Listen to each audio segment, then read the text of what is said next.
Bonsoir Monsieur Bord et bienvenue à l'émission Studio 39. Bonsoir Jackie et bonsoir à tous les téléspectateurs qui vont écouter cette émission. Monsieur Bord, nous allons faire connaissance ce soir avec vous et de votre rôle au sein de la CCCE. Monsieur Bord, parlez-nous de vous.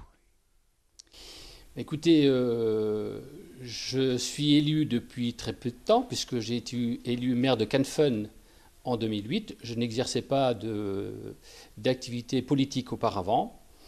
Je suis marié, j'ai 2 enfants qui sont majeurs et professionnellement, je suis en charge des ressources humaines à la communauté d'agglomération Port-de-France-Thionville. Expliquez-nous votre fonction au sein de la CCCE.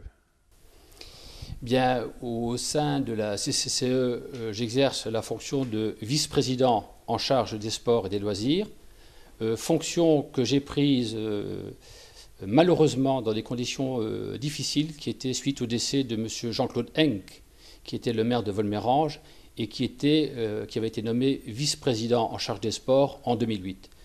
M. Henck est décédé en 2010 et donc c'est là que M. Paquet m'a demandé de reprendre cette vice-présidence puisque je faisais partie de la commission sport, loisirs auparavant. Donc j'exerce cette fonction maintenant depuis pas tout à fait 2 ans. À partir de quel constat la CCCE a décidé de prendre en compte la fonction sport et loisirs?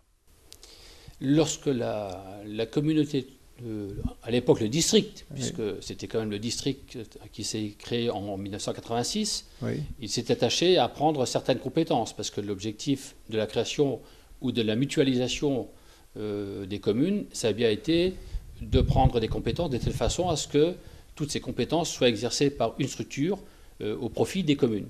Et donc cette compétence sport a fait l'objet également d'une prise de compétence donc en 1986. Pardon. Et quel est l'objectif de cette compétence sport et loisirs? Alors, elle a subi des évolutions, parce qu'en 2008, lorsqu'il y a eu cette nouvelle équipe, il a été constaté qu'il n'y avait pas une véritable politique sport et loisirs qui avait été mise en place. On s'occupait d'aider le monde associatif, mais sans véritablement avoir mis en place des critères qui nous permettaient d'avoir une véritable politique sportive au niveau de la communauté de communes de Cattenom et environ.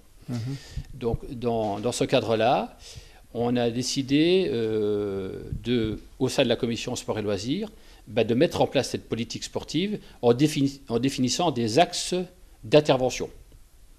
Alors, je ne sais pas si vous voulez que je vous parle tout de suite de ces axes d'intervention.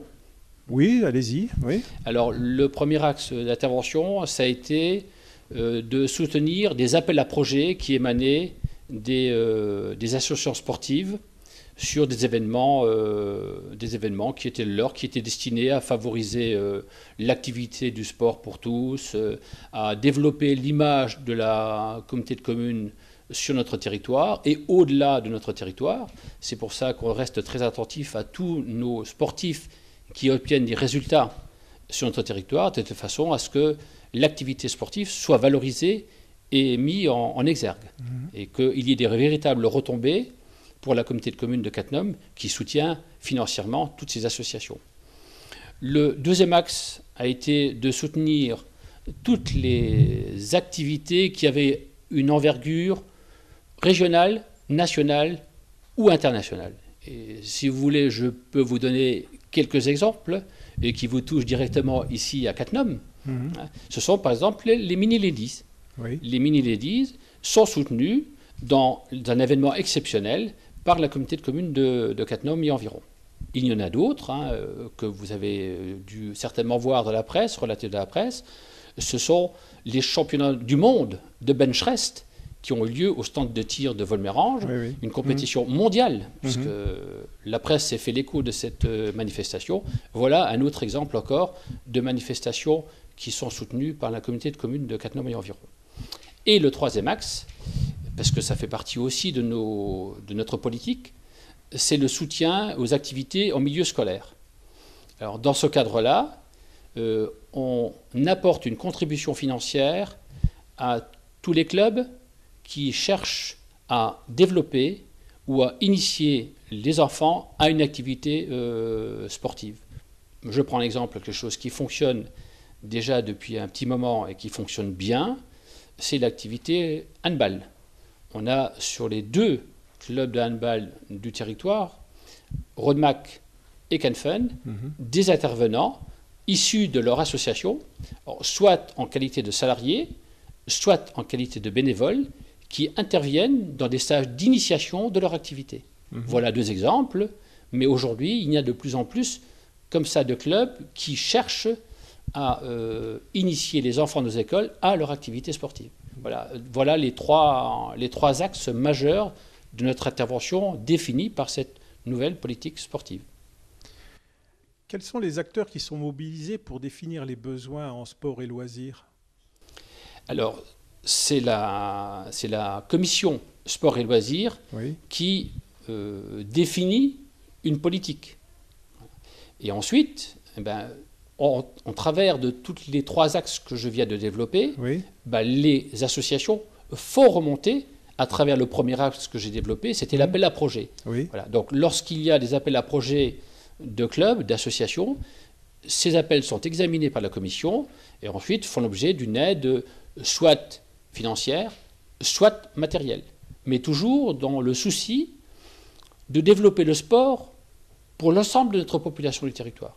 Que ce soit les enfants, que ce soit les adultes ou que ce soit les personnes âgées aussi. Ça n'a pas été le cas encore aujourd'hui, mais ça pourrait l'être dans un proche avenir.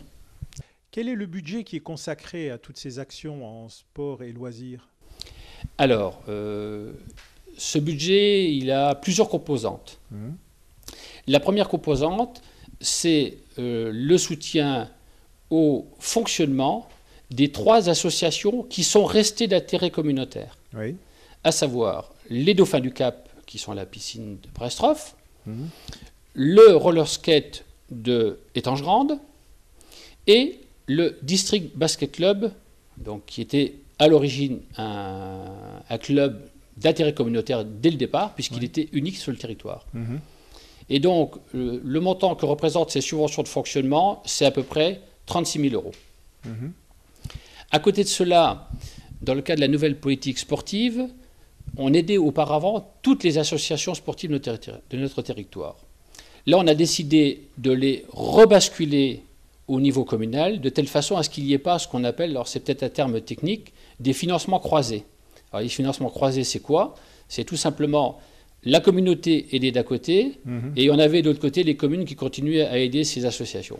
Donc on s'est dit, déjà, légalement, c'est interdit. Donc c'est ce qui a aussi nécessité, au travers de notre nouvelle politique sportive, de rebasculer toutes les associations dans le domaine communal, c'est-à-dire de devenir de nouveau une compétence communale. Mais, comme on les aidait auparavant, on a décidé, dans le cadre de ce transfert de compétences, de transférer également l'aide qu'on a apportée à ces associations aux communes. Et c'est à peu près 136 000 € qui sont versés aux 20 communes de notre territoire qui avaient auparavant des associations qui étaient actives sur le territoire. Voilà. Et enfin, il y a, dans le cadre, ce que je vous disais, soit des appels à projets, soit des aides à des manifestations de grande envergure. On verse encore à peu près 40 000 € à ce titre-là. D'accord. Grosso modo, c'est 210 000 €, quoi. Globalement. Oui, globalement, c'est un peu ça. Après, il y a aussi la délégation de service public. C'est la piscine de Brestroff, qui est un équipement communautaire. Et donc, elle a fait l'objet d'une délégation à un organisme privé, donc, pour ne pas citer Carilis. Et donc là, on verse une subvention d'aide au développement de l'activité, notamment à destination des enfants, l'accueil des scolaires dans ces piscines. D'accord. Et qu'est-ce qui a été réalisé au niveau communautaire? En matière d'équipement? Oui, en équipement, oui. Alors, depuis la création, il y a de multiples équipements qui ont été réalisés. Je peux vous les citer si vous voulez bien. Quelques-uns, oui, les plus significatifs, oui. C'est significatif, puisque si je vous donne le coût de la réalisation de ces équipements, c'est 26 millions €. Oh là, oui. 26 millions C'est d'euros énorme, sur les, on va dire, 26 ans d'existence maintenant de la communauté. Alors, je vais vous les citer parce que je crois qu'il faut que le public identifie ces équipements. Oui. Ça me paraît essentiel pour savoir que la communauté, elle œuvre quand même au quotidien dans la réalisation des équipements. Alors, c'est l'espace nautique de Brestroff, que tout le monde connaît, donc qui est une réalisation communautaire. C'est le stand de tir de Volmérange. Ce sont les deux gymnases que sont ceux de Canfin et de Rodemack. Ce sont les deux dojos de Cattenom et de Rodemack. Ce sont les terrains de tennis couverts de Cattenom. Et ce sont les deux terrains d'entraînement de football qui sont aujourd'hui en schiste. Donc les terrains schiste de Boost et d'Entrange. Donc vous avez vu que dans sa politique, on couvre un peu le territoire communautaire. Combien de personnes travaillent à la CCCE pour la commission sport et loisirs?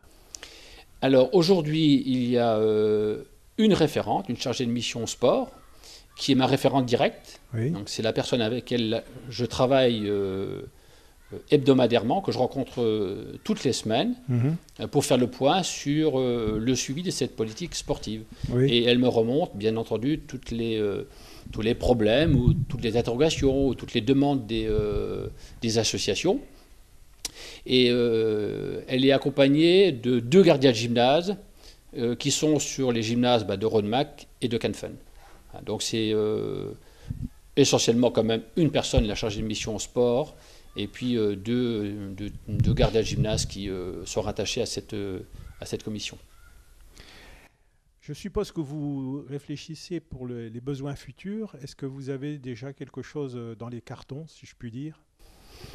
Alors effectivement, en ce moment, on réfléchit à la réalisation d'équipements nouveaux.